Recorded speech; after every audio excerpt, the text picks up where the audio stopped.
These decisions are never easy and happen only after much consideration. As with any coaching change, this impacts not only one person and one family, but many. And all are good people working very hard for our student athletes and for Oklahoma State University. We are forever grateful to Mike Gundy.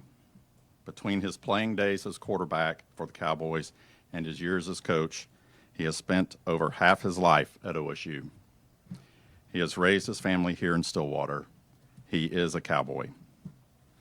You've seen much of this before, but it is worth repeating. Mike Gundy finished his playing career as the Big 8 Conference career passing leader. As head coach, he led the Cowboys to the best era of sustained success in program history, highlighted by a Big 12 championship in 2011, 5 New Year's Six bowl appearances, and 8 10-win seasons. His 170 career coaching victories are 108 more than any other coach in school history. A 3-time selection as Big 12 Coach of the Year, Coach Gundy was honored as National Coach of the Year in 2011 and 2021. He ranks 6th in college football history with 12 bowl victories, trailing only Joe Paterno, Bobby Bowden, Nick Saban, Bear Bryant, and Mac Brown. His 102 victories in Big 12 games trail only Bob Stoops and Bill Snyder. Coach Gundy coached more than 500 graduates, 48 All-Americans, 7 major award winners, and 42 NFL draft picks at OSU. In short, we all have high expectations for OSU football because of Mike Gundy. Unfortunately, the results of the last year have not met the standard. Decisions and significant investments were made following the end of the 2024 season intended to make us better. The outcomes so far this season have also not met expectations, leading to the decision that it is in the best interest of OSU to start the process of identifying the next head coach of Cowboy football.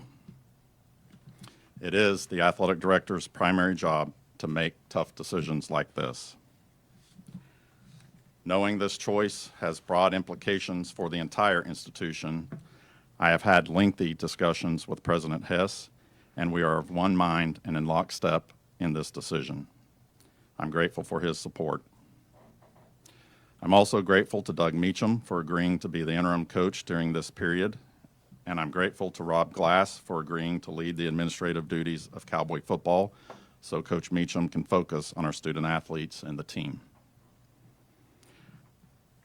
I was so proud to see the terrific attendance at our game Friday night. I want to thank our fans for demonstrating loyal and true. In particular, I want to thank the students who come early, stand in line, fill the student section, and together with the Cowboy Marching Band, inject infectious energy into Boone Pickens Stadium. In the remaining 5 home games on the schedule, it will be very important that OSU fans continue to come out and support our players, our program, and our university. Again, this decision in no way should take away from the years of success OSU football has had under Coach Gundy's leadership. Thanks to him, we know winning the Big 12 championship, going to the college football playoff, and competing for championships are realistic goals. They remain attainable goals, but the stakes are high and competition is intense. It will be critically important for the OSU family to unite behind the next leader of Cowboy football. With that, I'll pause and take questions. Chad, did you can you confirm that you did get a new contract? That you did get a new contract? But we're not here to talk about my deal. I'm Just yes or no? No, that is not something that's completed, and that's something that I'm not worried about at this time. I feel very good about where I'm at. I feel great about my relationship with President Hess and his leadership of this university. Feel great about about our board and the support from the board. So I'm not worried about that today. With regard to Mike's relationship with the university, to what extent was it damaged, do you think, Chad, last November when he said what he said about fans, and it seemed to anger donors and it seemed to anger fans, but just how important or significant was that moment in this process? Yeah, this isn't about one moment.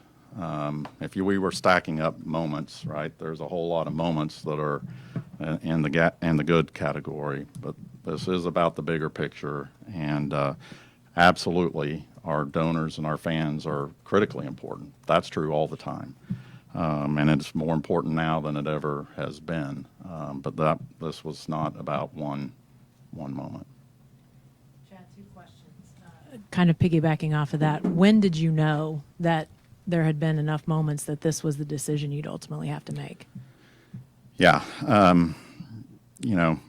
I think that speaks a little bit to the timing of how we've gotten here. This was not something that, I thought we would be doing today on this Tuesday, right? I fully expected to beat the University of Tulsa. I expected the results of this season to be different than they've been so far. Again, that goes back to the expectation level that Coach Gundy has set for this program. We have higher expectations than that. So when it just appeared that that was not going to be met, I felt like for the good of the program, it was time to, make this decision so that we could start the process of, getting the program where we want it to be. And that's, it's hard. I think the first decision is, what is the decision? And the next decision is, what is the timing of it? And that, in a lot of ways, can be a harder decision because I've not yet seen when is a good time or perfect time to do something like this. There's no such thing. It is a hard thing to do, and there's consequences of however you do it. But I felt like in this case, we needed to do it now so that we could position the program to move forward in the future. That leads to my second question on the timing. Obviously, it's a midseason firing, and those are still relatively rare in college football. Why did you think that was important? And a Tuesday, your team's already down the road on their week. Just the timing, big picture, but also small picture this week. Yeah, again, there's no time that's good, and like I say, this was not something that last week I was thinking that we would be doing here today. And so, but there are things that we have to do once the decision is made, right? There's a lot of steps, and it was more important for me to get those things right and then to hurry up and make the decision. And so it was just about what was in the best interest of moving the program forward in the long term. I mean, I get that we've got there's things right here in the here and now this week, today, tomorrow, but we also have to be looking at what's better for the program over the next year, 2 years, 5 years. Chad, hindsight's always 20/20. When you look back at last December, and you talk about would that have been a better time for this coaching change, and was there a lot of consideration then for a coaching change to where you're at today? And my expectation was that we would, be winning football games this season, right? So no, that was not. I don't look back on that and think we should have made that decision then. I feel very comfortable with the decision that we made to go into this football season and see where we could go. So. And also, when you informed the team, were you at the team meeting that informed the team? And if so, what was their demeanor? What was their reaction when they got the official news? I think it would be about like you would expect. I mean, it was just quiet. This is, in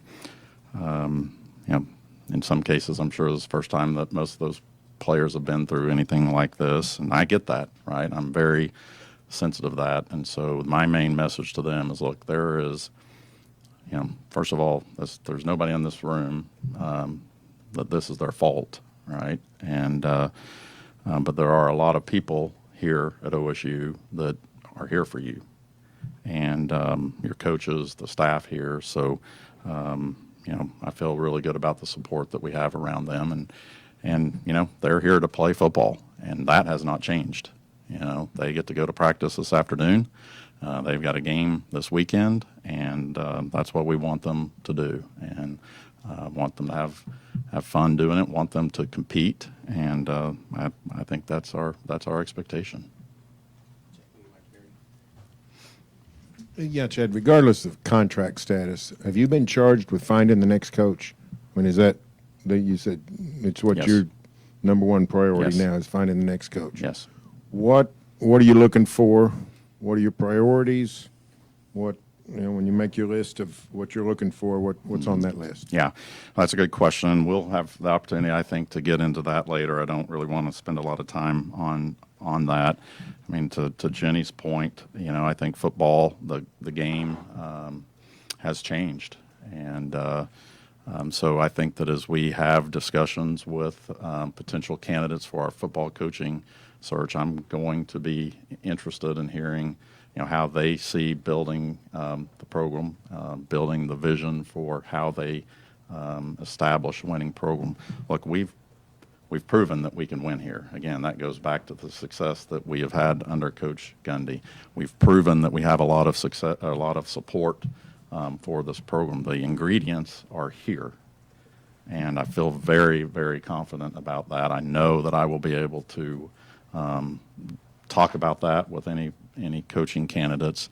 This is a place that you can win football games at. Again, Coach Gundy has proven that, but there are things about the game that has changed, and so I want to hear what the vision is from any of our candidates about how they would approach that.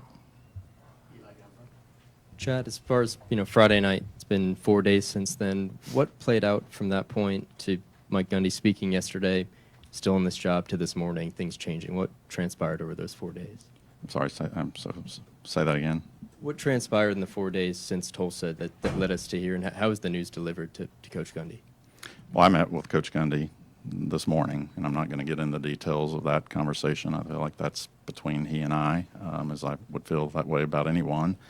But I can tell you that it was a good, I will say it was a good conversation. I really appreciate the way that Coach Gundy handled everything in that conversation. And again, I go back to what I said, I think, when Jenny asked, is that it was more important, I think, for me to get this right. And, I think a lot of that is because here we are dealing with a coach that's in his 21st season and has had a lot of success here. And so I just wanted to make sure that, that we were able to handle all of that the right way. And that takes time. And I, again, I'm not worried about this week or the next 2 weeks. I'm worried about next year, 2 years from now, 5 years from now. So, given that history, was he offered the opportunity to see out the season? Was that on the table at any point? that was not discussed. Chad, for 4 years before you became the AD, you essentially worked out of the football building. You were there a lot. So does this feel more personally difficult for you because you were kind of shoulder to shoulder with Mike all that time? Well, really, for 8 years. Right? Yeah. Yeah, like I said, this is never easy. These are people that we work with every day, and we know their families, we know their wives, we know their kids, we know, so no, I mean, it's not easy, and yeah, when I was 8 years ago, 7 years ago, a year ago, this was not a place that I thought I would be standing on September, 23rd of 2025, or whatever day it is. And so, yeah. Chad, how do you feel?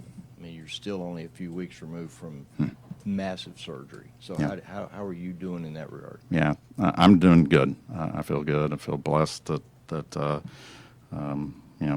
I've told a couple people don't ask me to throw any hay bales around anytime soon, but other than that, I'm doing good.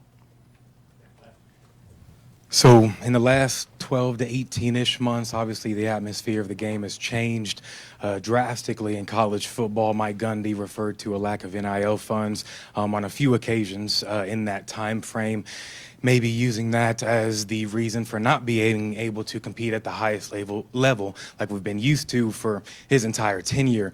Do you believe that is a valid or acceptable excuse for OSU football? The game has changed, and for sure. And I think there are a few programs out there that are highly resourced, especially in the era that we've come out of, the collective era and all of those things. As we move into the revenue sharing, I think that has the potential to change a little bit, and we don't need to get into all of that now. What I am extremely comfortable of is we are resourced at the level that we need to be resourced at. I mean, this is not an inexpensive football team that we have on the field this season. I feel really good about the investment that we've made here. I feel great about the support that we have here. I think, again, all you have to do is go back to the game on Friday and remind you that this was a Friday night football game. And coming off a 3-9 football season and coming off the game before, and we had a full house. We have 123 suites that are sold out. We've got 3,600 club seats. This place has support, and there are people who are committed to winning here. Our donors are committed to winning here and giving us the resources that we need to win here. Our administration is supportive. We have won football games here, and we can win football games here. It's not like I'm going to be talking to candidates about some kind of dream or something that's never happened here before. I'm going to be talking about, continuing the standard that has been established here, and we have the support for that. We need to continue to grow that support. I'm not saying that, and this is, I think, a continued opportunity for the OSU family to come together and support this program. And so to follow up on that, obviously, I know this is a tough time with everything being so fresh, but do you anticipate to have that continued support in the post-Gundy era? Yes, absolutely, 100%. I think that is loyal and true. That's our people, so yes, I do, and I expect that.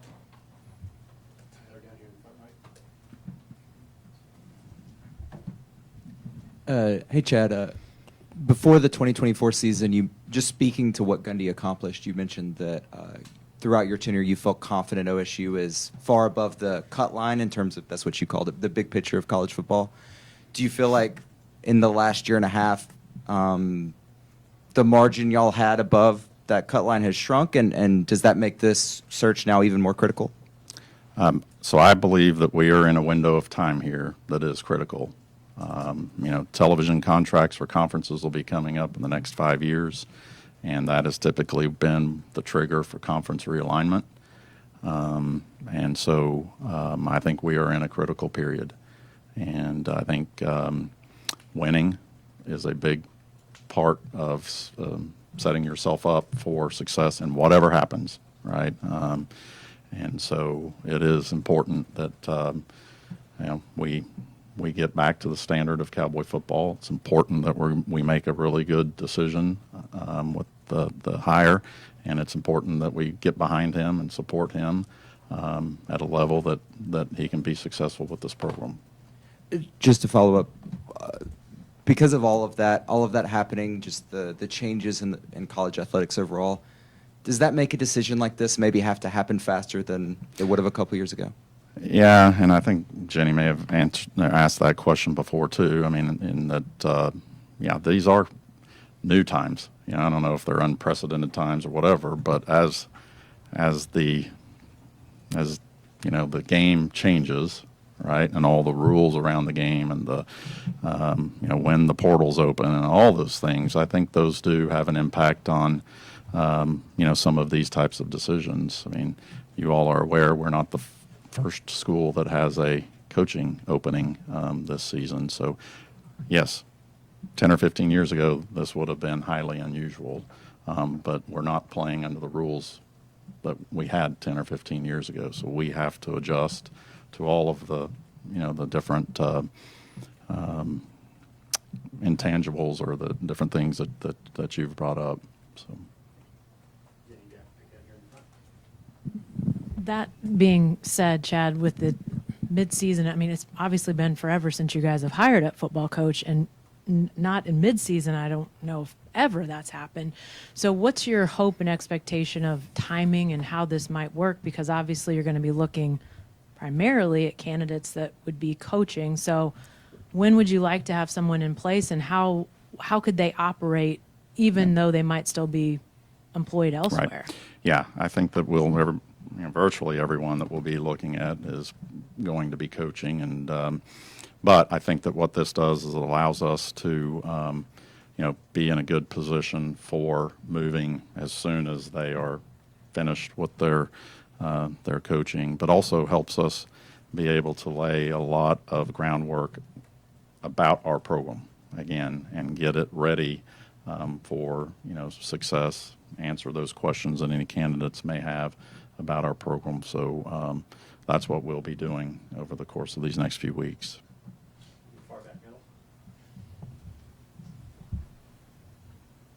Chad, one of the big concerns about the parting ways with Gundy was the $15 million buyout. I'm curious if you're willing to discuss kind of where the university came up with that $15 million. That's not a small sum of money. It'll come out of just our revenues, our operating budget, those sorts of things. So no, it's not a small amount of money, especially today when we're trying to do revenue sharing and all of those things. But it is just part of it, and we'll honor our contractual obligations. So. Following up on that, was there any donor support for that buyout? I did not ask any donors to support that buyout. Thank you.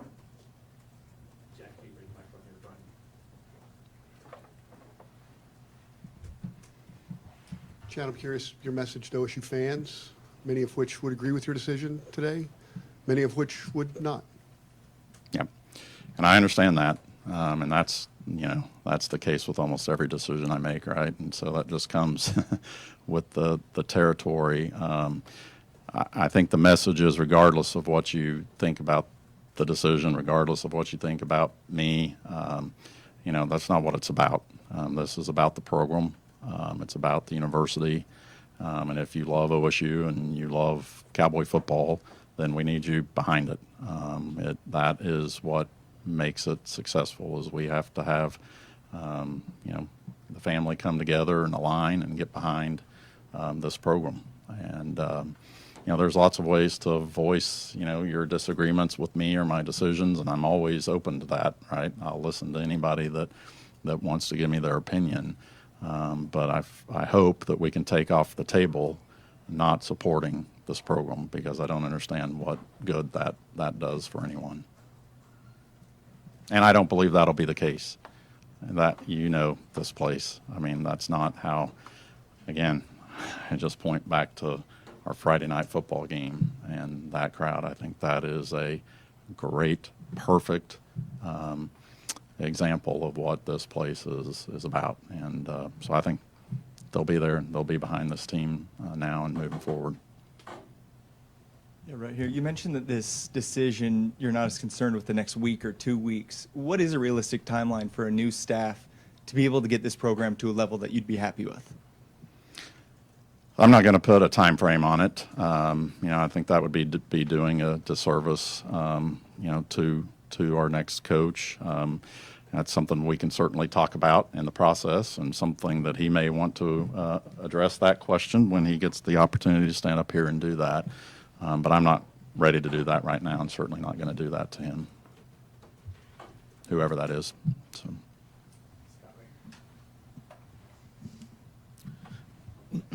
Chad, kind of on the flip side of what you're talking about with the fan support, at Virginia Tech, after they fired their coach, they saw an increase in donations and funds coming in.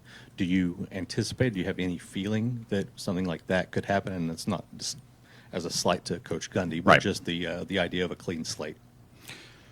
That's not the way we're going to approach it, for sure. And but we're always trying to increase our donations and increase our revenue and all of those things. And so we'll continue those efforts for sure. And again, and it is important, right? That's going to be the message is it doesn't, we can go out and hire a great football coach, but if he doesn't have the resources that he needs to compete at this level of college football, it's not going to matter. It's not going to work. And so I anticipate that our fans will get on board with that. Our donors will get on board with that, just like they have. Again, I go back to we aren't lacking for support. I know there's people out there that think that we are, but this is not the 1980s OSU. We have come a long, long way from then. I would invite any of you to, see how many other schools have 123 suites in their football stadium. Something that was unfathomable right back then. And but now, not only do we have them, but they're full. So I just say that to say I feel really good about the support that we have here.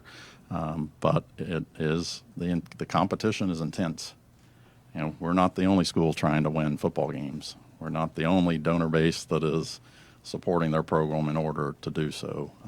So it is just competition, and we've got to continue to step up and compete at the highest level if we want to win at the highest level. So. Chad, were there any talks with Mike about negotiating the buyout down for maybe this to end differently, whether it was maybe him staying on through the rest of the year? We did not. Nope, we did not have those discussions And at the meeting this morning. That was not what it was about. How important, if at all, are OSU ties when looking at a next head coach? That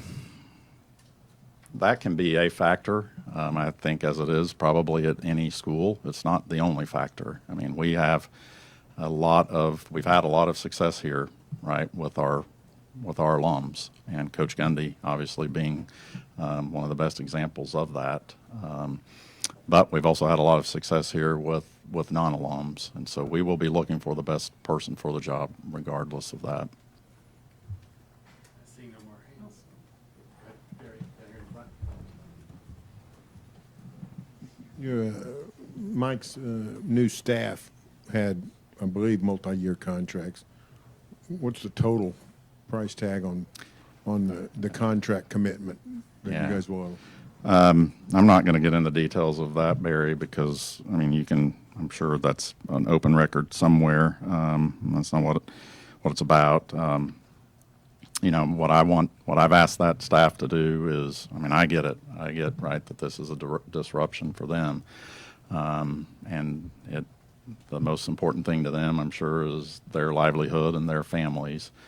But they are under contract, and they're under contract to work here right now, and so I've asked them to stay focused on that, and primarily for our team and our student athletes, and I believe that they will do that, and this obviously gives them the opportunity to be in the market for other jobs if if that's what they're looking for. And there's things in the contracts that can help mitigate our expenses if they do along those lines. But the most important thing is that we need them to bring this season on to completion, and then we can go from there. And I believe they'll do that. I'll take Bill's question, I'll take Jenny's question, and then we'll probably go from there. So Bill, go ahead. Okay.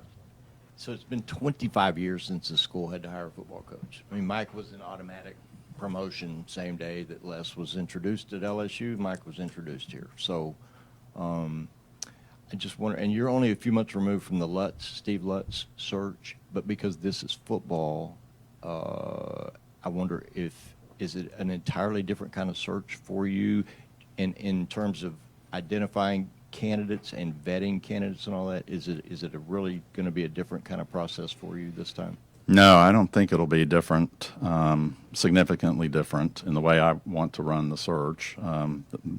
Probably the biggest difference is there's more time. But I think the most important thing, Bill, is that we run a high integrity search. And the importance of that is if everyone knows that it is going to be a high integrity search, then I think your candidate pool, increases.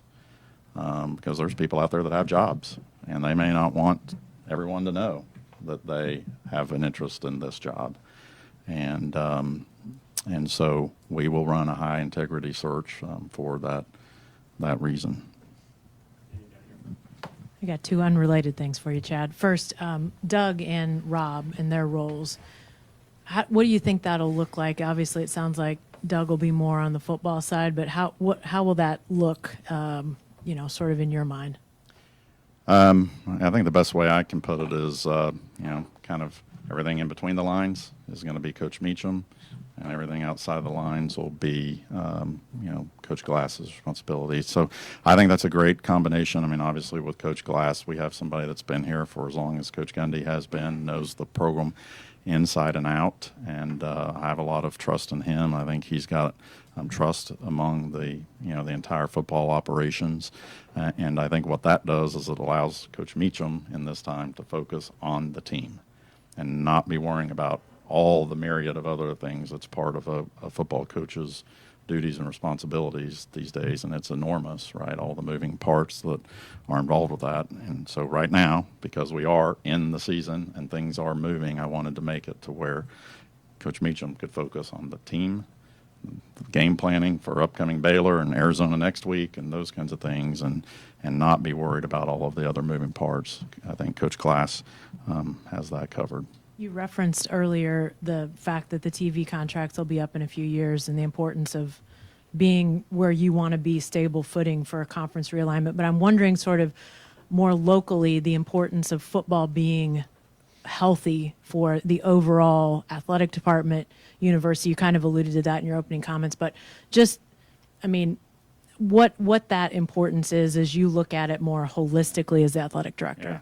Yeah, that's exactly right. President Hess and I have those conversations, as I think every athletic director and president around the country are having those conversations, and that is part of why this is not just an athletics decision. This impacts the entire institution. I think it's you can read all kinds of articles almost every day about the value that an athletics department brings to the institution in terms of the national reach and the marketing and promotion of the institution, the number of eyeballs that are on games every Saturday, those kinds of things. It's a marketing arm that is hard to put a dollar figure on, and so I think those are all important to the institution, to enrollment, to donations across the board, and those are the conversations that I've had with President Hess, and like I said, he's been very, very supportive. Chad, having seen this at other schools, kind of knowing what the process looks like from a recruiting standpoint, already had an in-state running back decommit today. You got 2 4-star defensive linemen committed, actually a pretty good recruiting class. And I know it's a bigger picture decision, but how much of a concern is losing a recruiting cycle? Yeah, I mean, it's a concern, Robert, but I think, as you know, that's going to happen about any time that you do it. That's just part of it. Now, just because they're decommitting doesn't mean they can't recommit, and that's part of the challenge is we want to stay in the in that conversation with them, and I'm sure some of them will, but we hope not, and we're going to work to try to make it not.